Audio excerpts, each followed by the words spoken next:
circuit scaling, and instead of the 2 that were given in the assignment, I will start with 4.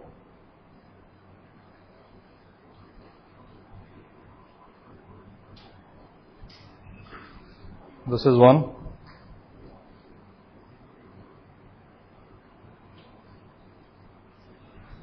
This is another one. I can think of this also as a conductance G and a scaled conductance alpha G. Okay.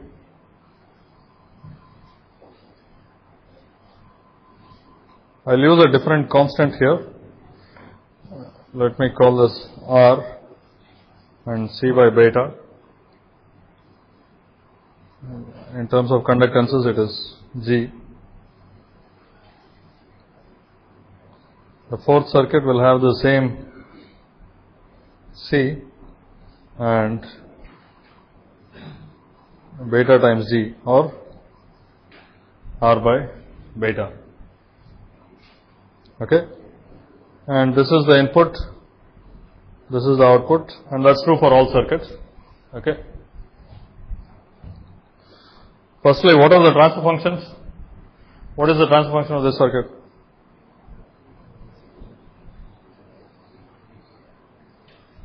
One by 1 plus SCR. The next one? The second circuit? Same. And the third one? This one?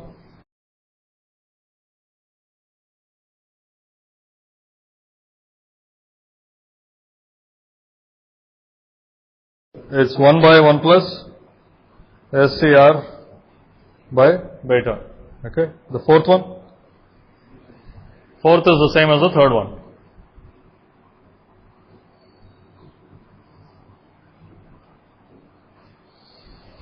So what's the bandwidth of the circuit in hertz? So this is 1 by 2 pi CR. The next one? What is the bandwidth of the next circuit? Same. The transfer function is the same, so the bandwidth has to be the same. The next one? The third one? So it's beta times larger. And the fourth? Same as the third.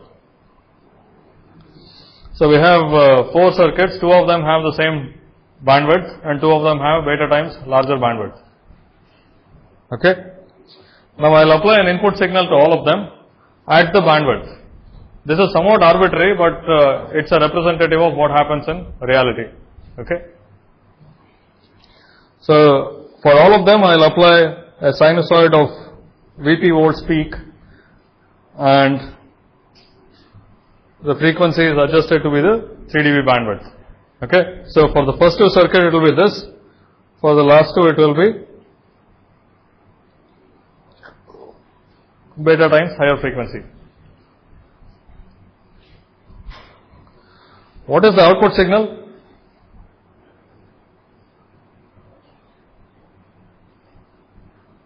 This is the input signal. So what is the output signal?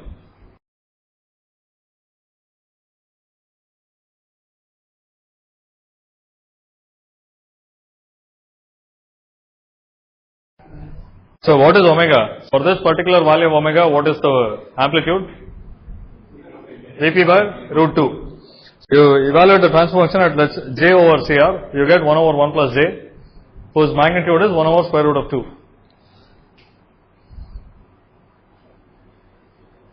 So the output amplitude is Vp by square root of 2. It's the input amplitude times the transfer function magnitude. What is the phase? Minus 45 degrees, or pi by 4. So these two have the same transfer function, so they'll have the same output signal also.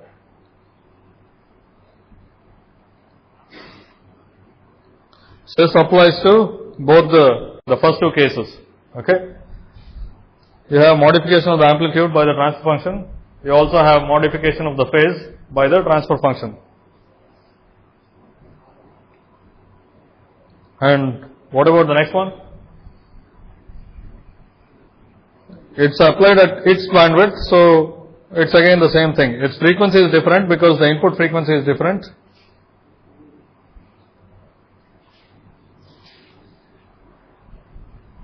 Okay, so what is the mean square output signal? What is the mean square value of the output signal? Vp square by 4. The amplitude is Vp by root 2, so the RMS value is Vp by 2, and square of that is the mean square value, right?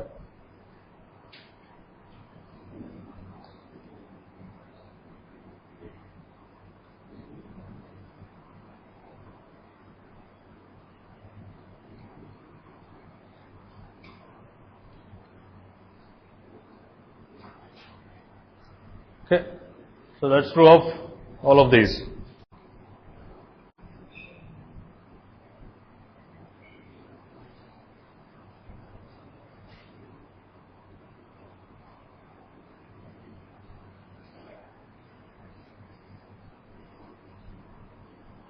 So let me move this up and calculate some of the other quantities.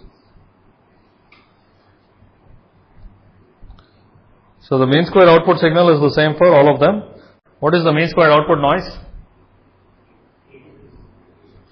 In the first circuit, what's the mean square output noise? Kd by C whole square.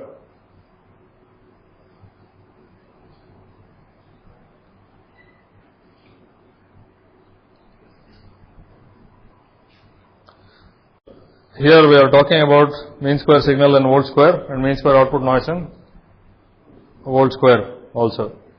What does the mean square output mean? It means that if you apply that voltage to a resistor, it will get heated up by an amount that corresponds to the mean square value, right? What's the noise in the second case? The mean square value is alpha times smaller. Third one? It's beta times Kt by C. It's Kt divided by whatever capacitance is in the circuit. What about the last one? Kt by C. So we'll take the signal to noise ratio in volt square. We can take it in volts or volt square, it doesn't matter. Usually it is expressed in dB. If you take the ratio in volt square, you take 10 log to get the signal to noise ratio in dB. If you take it in volts, you take 20 log. The final answer will be the same. Okay. What is the signal to noise ratio?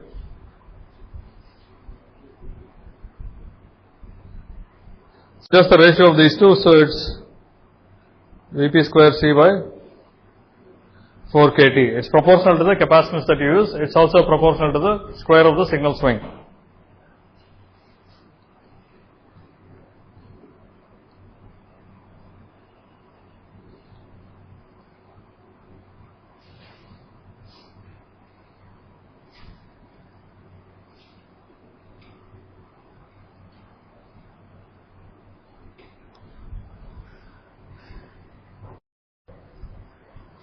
And with the signal applied at the bandwidth of the circuit, what is the power dissipated in the first case?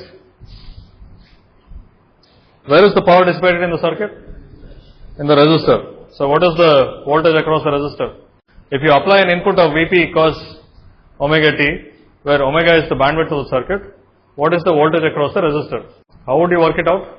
So you again have to calculate the transfer function between the input and the voltage across the resistor. So what is the transfer function? Between Vi and this voltage Vr. It's a high pass filter, SCR by 1 plus SCR. And omega equal to 1 over Cr, what's the magnitude? 1 by square root of 2. Okay.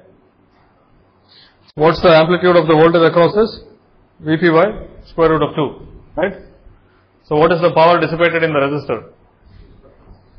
Vp square by 4R. It's the mean square value of the voltage across the resistor divided by the resistance.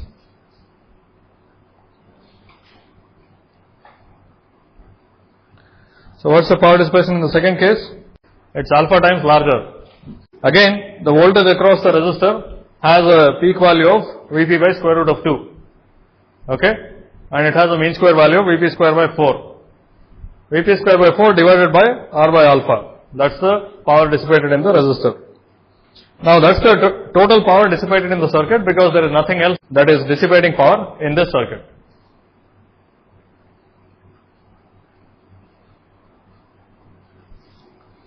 What about the third one?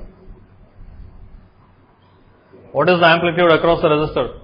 So the power dissipation is still Vp square by 4R. You have Vp by square root of 2 across the resistor.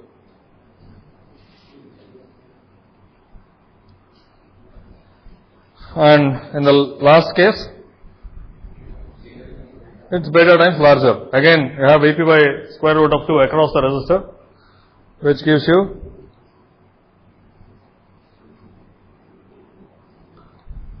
beta times Vp square by 4R. Okay. Now the aim of this exercise was to get a relationship between the power dissipation of a circuit and the specifications of the circuit. I am not interested in the circuit details. I don't want to know how much R is inside, how much C is inside, and so on. I am interested in the power dissipation calculations at a more fundamental level. Okay. This is because I want to do it before I design the circuit. Someone asked me to do a design saying, I want an amplifier of this bandwidth, or I want a filter of this bandwidth and this signal to noise ratio, and I want to be able to figure out whether I can do it in a certain amount of power or not. Okay. So I am not interested in R and so on. All that comes into picture only after I sit and design it. Right. Can you now figure out the relationship between the power dissipation and signal to noise ratio? Because I look at the first two circuits, first two cases, the signal to noise ratio is increased by alpha and power dissipation has increased by alpha. Right? What about this case? Is it the same thing true here? If I take the first and the third case, the signal to noise ratio is different, but the power dissipation is the same. So how do I come up with a reasonable relationship? Bandwidth. It also depends on the bandwidth. So here it was 1 over 2 pi CR. And here it is beta by 2 pi CR in these two cases. And if you look at the expressions for signal to noise ratio and bandwidth and the power dissipation, you can easily see that the power dissipation seems to be related to the product of the two, right? Product of the bandwidth and signal to noise ratio. I have Vp square by 4R. This is the power dissipation, and the bandwidth in the first case is 1 over 2 pi CR. Okay. And the signal to noise ratio is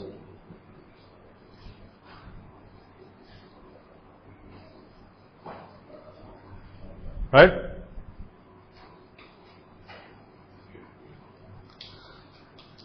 I can make this an equality by multiplying by the proper quantity. What is that?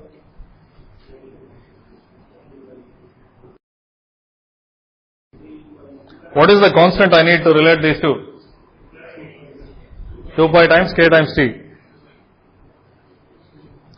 So I can say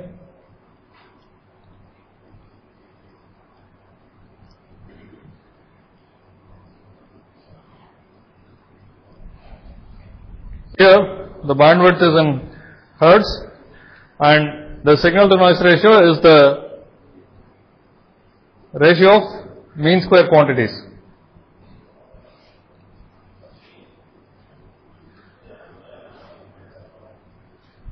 Okay. The specifics of the circuit do not come into the picture, right? That's the idea. And in fact, you can calculate it for all the others. It will give you the same thing. If you look at the second case, it has alpha times higher signal to noise ratio, but the same bandwidth. So it gives you alpha times more power. Similarly, the third one has the same power dissipation. It has beta times higher bandwidth and beta times smaller smaller signal to noise ratio. So beta times higher bandwidth, beta times smaller signal to noise ratio gives you the same power. And the fourth one has beta times higher power. That's because it has the same signal to noise ratio as the first one, but beta times larger bandwidth. Okay. Is the significance here clear? The most important thing is we are not worried about the specifics of the circuit.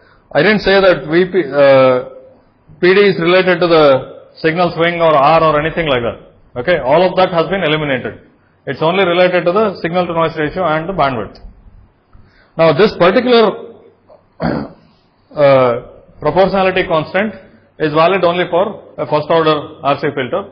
If you evaluate it for other passive circuits, you will get similar relationships. I mean, it may not be exactly 2 pi kT, but it will be of the same order of magnitude. But we are not even interested in that particular constant of proportionality. What happens is, your circuit is rarely like this. It's not that it's only the resistor that dissipates power. The driving circuit will have some power and there will be a lot of overheads. It's not like you have an ideal sinusoidal source that will drive power into an RC filter. Okay. Usually you have a power supply, a lot of redundant branches for biasing and so on. So there is a lot of redundancy. So typically it turns out that if you make a circuit, it will consume maybe 100 to 1000 times more power than what this fundamental relationship says. But that's okay. What we are interested in is not so much this one, but that PD is some constant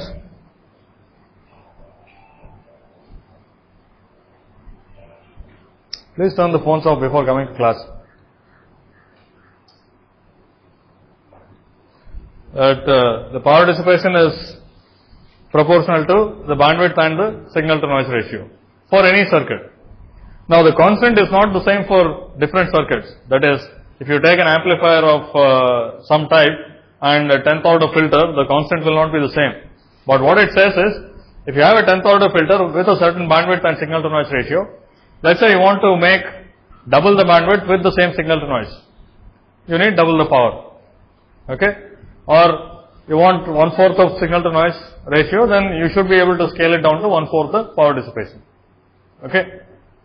So, and this scaling refers to just sort of dumb scaling. Okay? You are not redesigning the circuit in any fundamental way.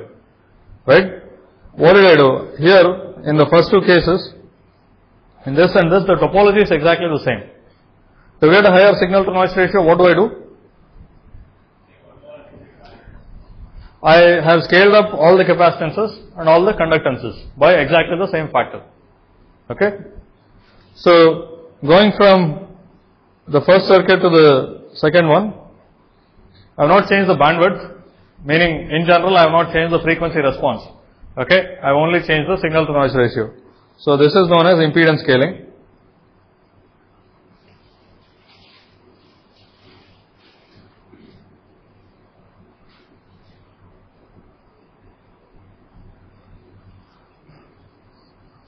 So, impedance scaling refers to a process by which you get a new version of the circuit without changing the architecture. Topology remains the same. You change the impedances so that you reach certain goals. Maybe you want a higher or lower signal to noise ratio. You change the impedances appropriately. But you should not change the frequency response of the circuit. That's the idea. Okay? And what am I doing when I go from the first one to the third one? Or first one to the fourth one? So there what I am doing is scaling the frequency response, meaning the shape of the frequency response is the same. Okay? Here it's a first order filter. Here also it's a first order filter, only the frequency has changed. Essentially I should be stretching the x-axis, right? So in frequency scaling, what in general, this was a first order case. So my frequency response was like this, and let's say the bandwidth was originally 100 megahertz. Now I go to a new case where the shape is the same, but the bandwidth is 200 megahertz. Okay? In general, if the transfer function of the first circuit is, let's say, h of s, that of the second circuit is the same function h of s by some scaling factor k. Okay? That will stretch the frequency axis by a factor k. Whatever was happening at 100 megahertz here will happen at 200 megahertz here if k equals 2. Okay? So similarly, I could do it for more complicated circuits. So let's say I have a high order filter like this. Okay? My goal when I do frequency scaling is to preserve the frequency response of the circuit, but scale it to a higher frequency. So I would want maybe something of this sort. Okay.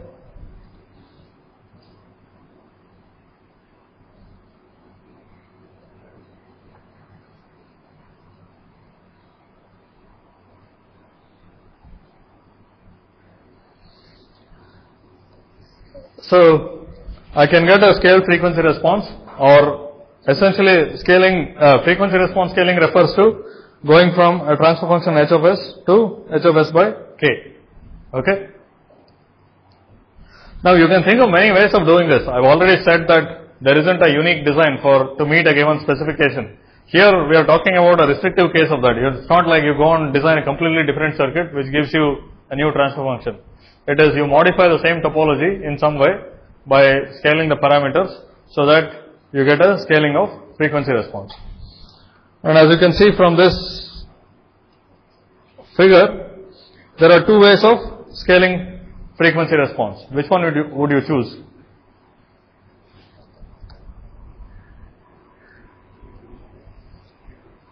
So both the third and the fourth give you a scaled version of the frequency response of the first circuit. So,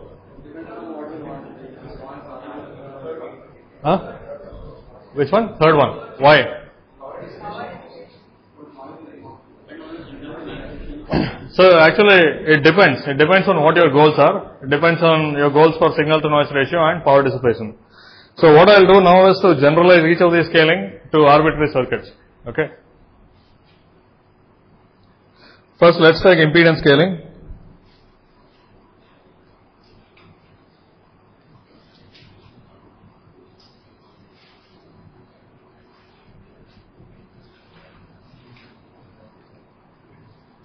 Here the goal is to scale impedances, not for the fun of it, but to get a different signal to noise ratio. Okay.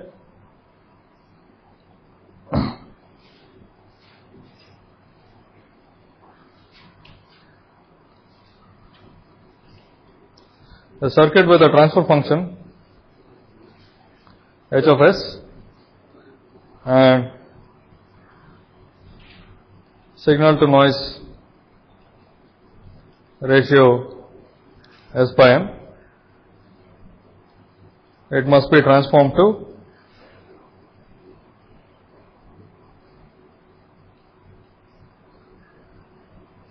a circuit with the same transfer function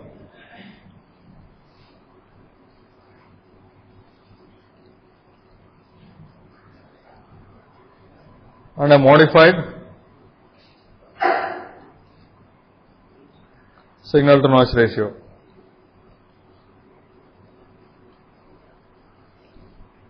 So let's say alpha s by n, and alpha can be more or less than 1. So what would you do in this case? Let's assume that our circuit has only conductances, transconductances and capacitors. There are no inductors. Okay. What will you do to get this? We have already done this for a first order RC circuit by example. Now I want to generalize it to all circuits. What do you think? Based on that example, what do you think we should do?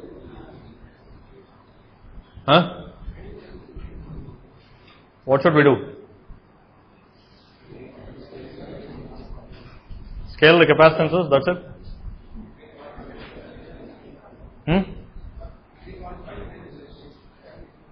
Yeah, you have to scale all the conductances and transconductances as well as capacitances by exactly the same factor. Otherwise your transfer function will not be preserved. Okay. So if you scale only the capacitances or only the conductances or only some of them, the transfer function will get altered. So to do this, you have to scale all conductances and transconductances. Okay. And all capacitances by alpha.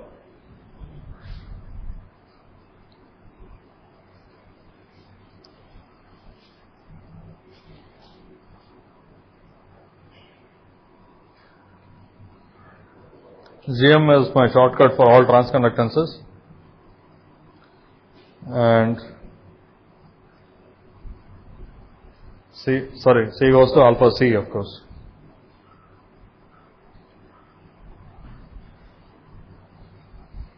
Okay. So if you do this, the frequency response will remain the same, but the signal to noise ratio will get modified by a factor alpha. Now alpha can be more or less than 1. So depending on whether you need more signal to noise ratio or less signal to noise ratio, you can scale it. What happens to the power dissipation when you do this? What happens to the power dissipation when you do this? Changes by, it also goes to alpha times the original one. Again, if you want less signal to noise ratio, it will become less. If you want more signal to noise ratio, it will become more.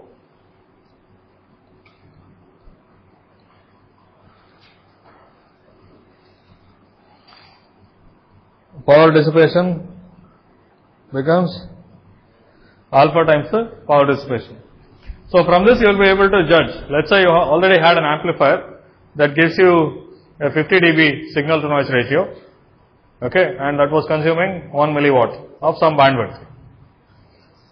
Now you are asked to design an amplifier for exactly the same bandwidth but with 60 dB signal to noise ratio. How much power would you need? The first amplifier has a certain bandwidth, let's say 100 megahertz bandwidth, 50 dB signal to noise ratio, it's consuming 1 milliwatt. Now I want again 100 megahertz bandwidth, 60 dB signal to noise ratio. What's the power dissipation you will be comfortable with? Like 1 milliwatt, 0.1 milliwatt, 5 milliwatts? 10 milliwatts. So it's from you have to increase the signal to noise ratio by a factor of 10. So you have to increase the power dissipation by a factor of 10.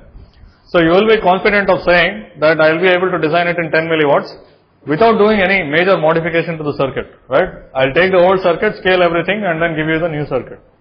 Then even then there will be some technological issues to be worried about. For instance, when you scale all the devices, physically it becomes larger. So the interconnect becomes larger and so on, but those things can be taken care of. Fundamentally you will be comfortable with doing it in 10 milliwatts, or you should be, if you understand how scaling works, okay? So what does it mean? If you have active elements, so let's say my circuit is like this, okay?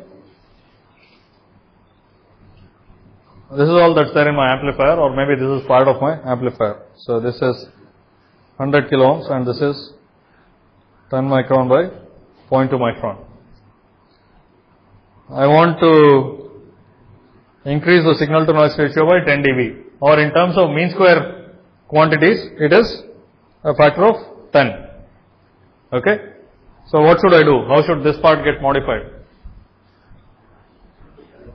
So again, I want to scale all maybe there is also a capacitance. Let me just have this. This is 100 femtofarads. Okay? How would I scale it?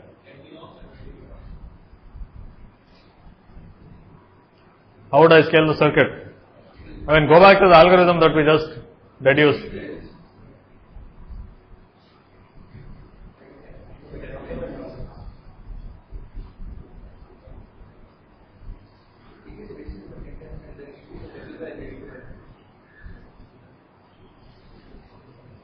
How would I do it?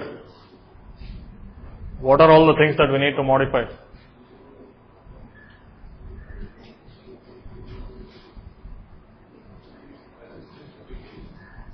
Yeah, so we have to increase the conductance, so we have to reduce the resistance. What will the resistance be? 10 kilo ohms.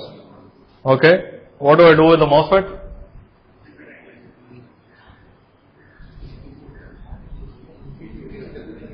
What's that? By how much? By a factor of 10.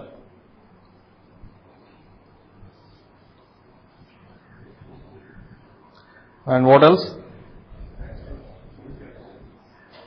There is also a capacitance. What do I do with that?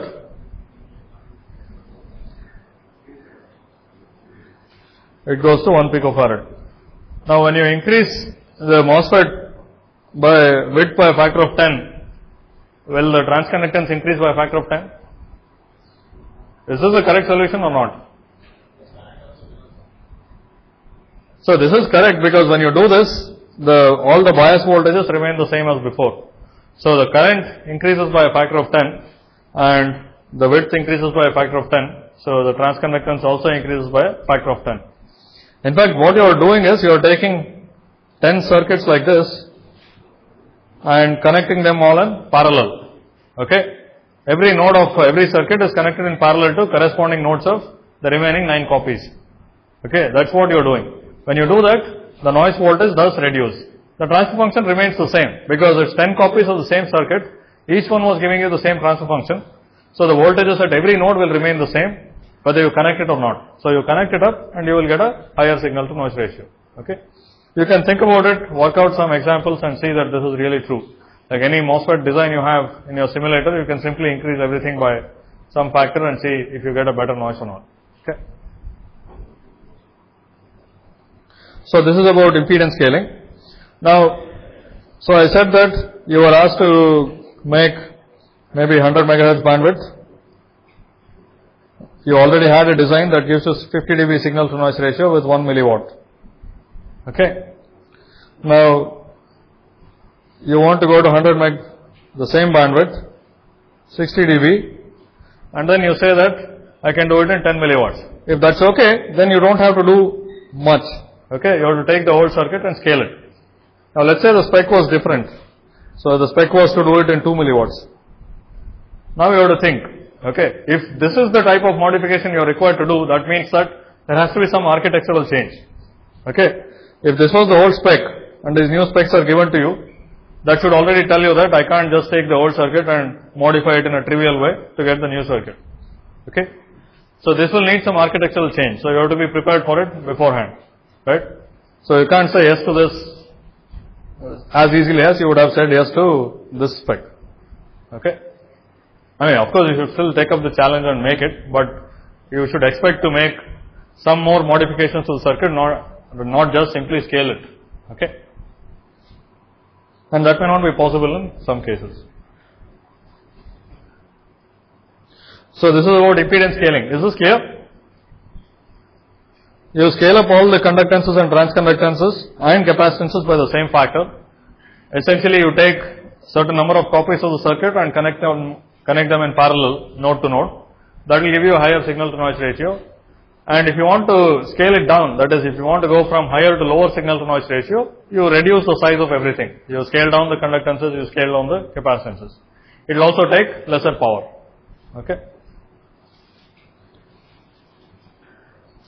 So if you go to a design job, you will have to do a lot of this because over time you will have developed a library of many circuits, or maybe your company has a number of circuits and you will have to design it for a different spec, but maybe functionality is somewhat similar. Then you will have to do all the scaling to get your new circuit. Now if your new circuit has drastically different specifications, if it doesn't follow the scaling rule, then you have to go and design a new circuit. Okay, that is a different architecture. So the second thing is frequency response scaling. Okay. Now I already said that there were two different ways of doing it. So going from the first one to third one, what did I do here? To go from here to there, I kept the conductances the same. I will generalize it to conductances and transconductances, and I scale the capacitance. Okay. I will take that case first.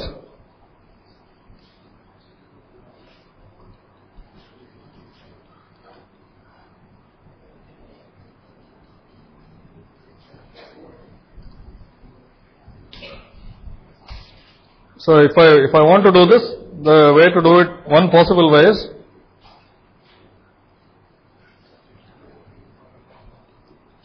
conductances and transconductances should be scaled by beta. Okay. Sorry, actually this is not the modification from the first one to the third one. So you retain all conductances and transconductances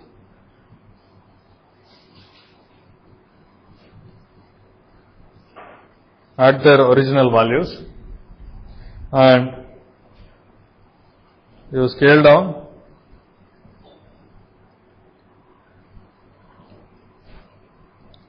all capacitances by factor beta, that is C goes to C by beta, and transconductances and conductances remain the same. Extrapolating from the first order circuit, what happens to the signal to noise ratio in this case?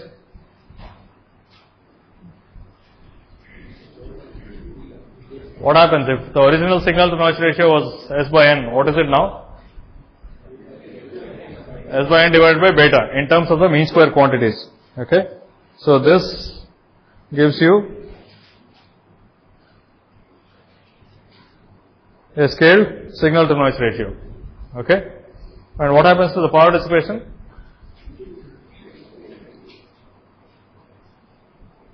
The power dissipation remains the same. Is it possible for both power dissipation and signal to noise ratio to remain the same?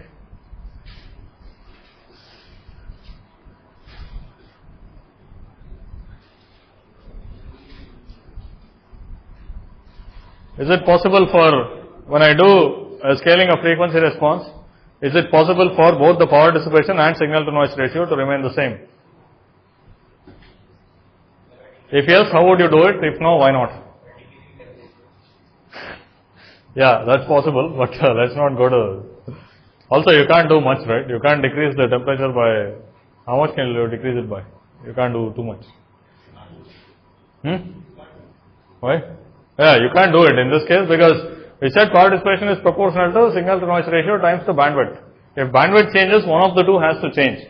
So in this particular case, I'll call this constant conductance scaling.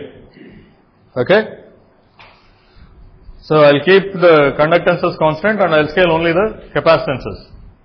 If I want to increase the bandwidth by a factor beta, all capacitances have to reduce by a factor beta. In that case, I'll have a degraded signal to noise ratio or modified signal to noise ratio and the same power dissipation.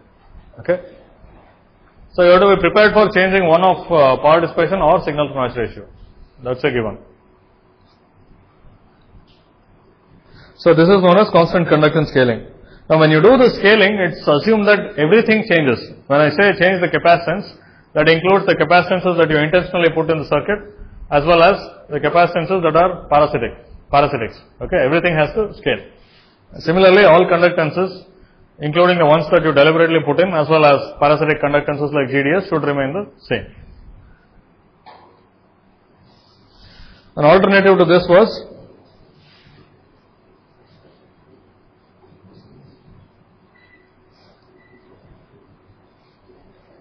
I want to scale the frequency response. What was the other thing? What was the other alternative? I'll keep capacitances the same and scale the conductances.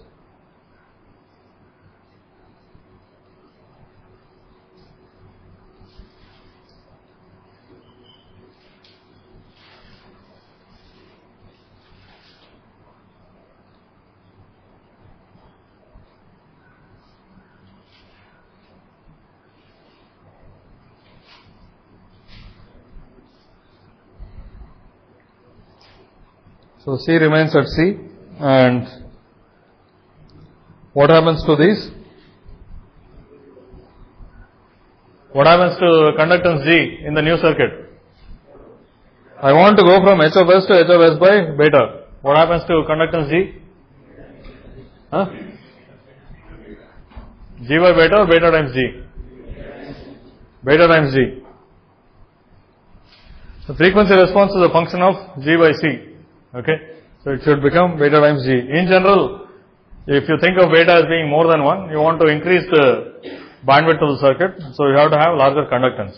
Okay, that's the idea. So what happens to the signal to noise ratio in this case? It remains the same. And what happens to the power dissipation? It increases or decreases? It increases to beta times before. This is known as constant capacitance scaling. This is an alternative method of increasing the bandwidth or scaling the frequency response of the circuit, of any circuit. Okay. This will retain the signal to noise ratio as in the original case and change the power dissipation. So depending on which one you want the same signal to noise ratio for all bandwidths, or you want constant power dissipation for all bandwidths, you can choose one of the two. Okay. Now here, the signal to noise ratio is the ratio of the mean square value of the signal to mean square value of the noise. That is the noise integrated over all bandwidths. Okay. So here, the integrated noise remains constant. Okay, when you do constant capacitance scaling. We have not changed the signal swing. That's an assumption that I have made throughout. So in this case, the integrated noise remains constant. In the previous case, what happens is the noise spectral density remains a constant. So when you go to a higher bandwidth, you will integrate a higher value of noise. Okay. So this will give you constant noise spectral density, and this will give you constant integrated noise. Now, depending on the purpose for which you are scaling the circuit, you may want to keep the spectral density constant, or you may want to keep the integrated noise constant. So depending on that, you choose one of the two methods of scaling. So again, when you scale something, when you scale conductances, everything, all the intentional and parasitic conductances have to scale, and all intentional and parasitic capacitances have to remain constant. Similarly, in the other case, all capacitances that you put in and parasitic capacitances should scale. Okay, and all conductances should remain constant. If you do this, you can scale the circuit to a new bandwidth. So if you have an old circuit, you want a higher bandwidth or lower bandwidth version of the same circuit, you can do it. Now you have to take the corresponding scaling in, either power dissipation or signal to noise ratio. Okay. So if you already have a circuit, you don't have to redesign a circuit from scratch. You should try to scale it first and then see if you can meet the requirements. If not, you go and redesign the circuit. Okay. Is the concept of scaling clear? So I suggest that you go and try it for some circuits that you have and see how the power dissipation and signal to noise ratio change. Now we started with a first order RC filter and extrapolated all our conclusions from that, but it does hold for all circuits. Okay. What does not hold is this specific constant that relates the power dissipation to bandwidth and signal to noise ratio. Okay. For each class of circuits it's different, but the proportionality itself does hold. Okay. And an easy way to illustrate it is for a constant bandwidth or a constant frequency response and a changed signal to noise ratio. In that case, you take copies of the same circuit and connect them together. You will get a lower noise and you will get the same bandwidth. Okay. And you will also get a higher power dissipation. That's very clear, right? If you take 10 copies of the circuit, you will get 10 times the power dissipation. And you connect them all in parallel, you also get 10 times the signal to noise ratio. So it goes in proportion. Okay. Any questions?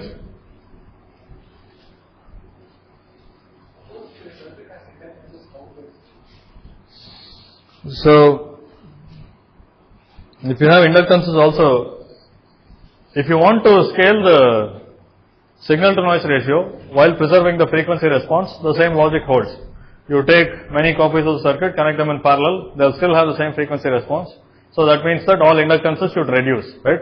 Essentially, the principle behind this impedance scaling is that all impedances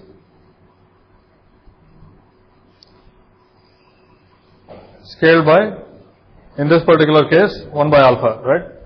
So if capacitance gets multiplied by alpha, inductance should get divided by alpha. Okay. Now when you are talking about frequency response, it's a harder thing to judge, but let me see, if you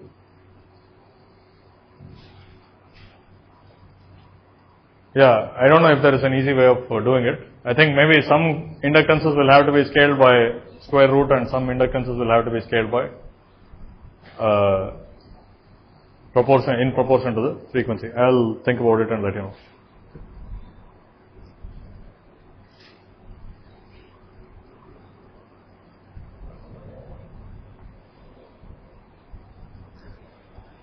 I think if you want to keep the signal to noise ratio the same, what you will have to do is keep all the capacitances constant and scale all the impedances and conductances accordingly. Okay, that still holds. If you do constant capacitance scaling, you will get the same signal to noise ratio, I think.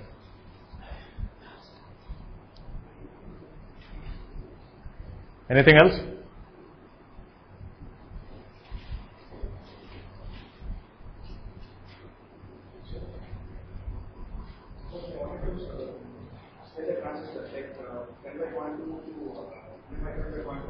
Yeah.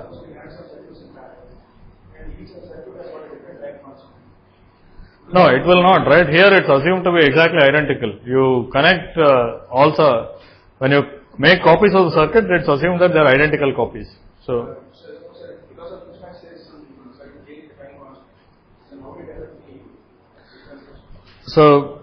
that's true. I mean, when you really scale it up, it may not be exactly 10 times and it will have a small effect depending on the amount of mismatch.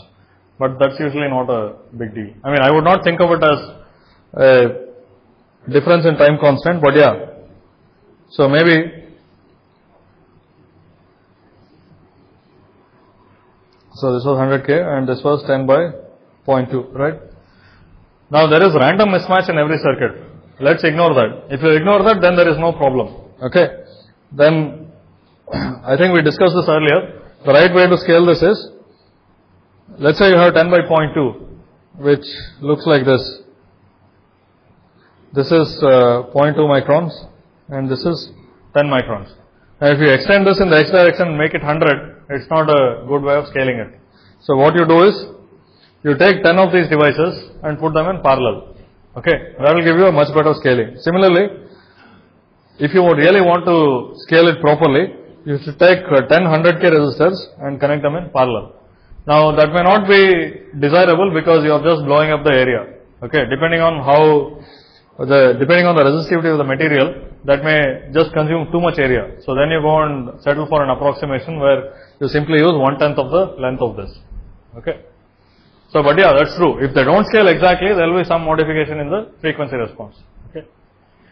Because of random mismatch also, there will be some slight modification, but that part you can ignore. But the basic systematic mismatch you should avoid by scaling it properly. You shouldn't just make this 100, which first of all is very cumbersome. Anyway, that's not desirable as well. Okay.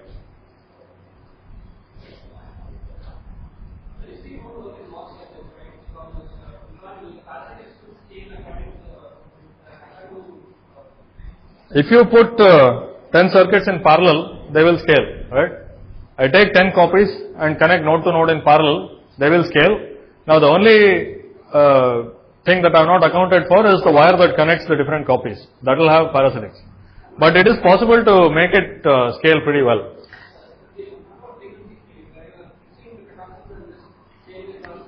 Yeah. Yeah, so if you want to do frequency response scaling properly, what is done is, for instance, let's say I have two transistors in parallel and I change the transconductance in discrete steps. I either switch this one on or both of them on. Okay. In one case I get twice the transconductance as the other one. You are saying that the capacitances are not the same in the two cases, right? So like what I am saying is, I have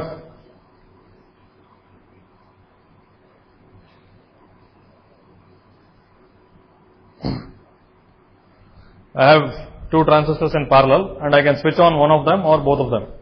So if I switch on one of them, I will have parasitics only because of one of them, and if I switch on both, I will have it because of both. So what I should do is, so if this is S0 and S1, with S1 bar, I should switch on a dummy device. Okay. And I don't connect this drain in parallel with this, so it doesn't contribute to the transconductance. Okay.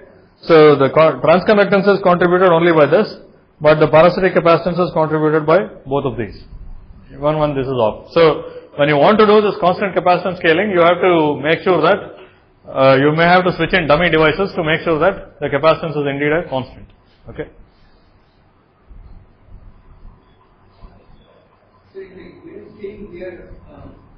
scaling down both the PSC possible density and the integrated. Which one? Or when we do impedance scaling, Yeah. we are scaling down both PSC and total. We are scaling, we are scaling down PSC. Because of that, the integrated noise is smaller because the bandwidth is the same. Yeah, that's correct. Basically, sir, any complicated circuit we have, Hmm. so we can simply blindly go and just change the device sizes and. Yeah. Now again, the complication may come in layout and so on, because now if I want to make it 1000 times larger, maybe I will not be able to connect it at all. The parasitics may become too much. But besides that, yeah, you can just scale everything.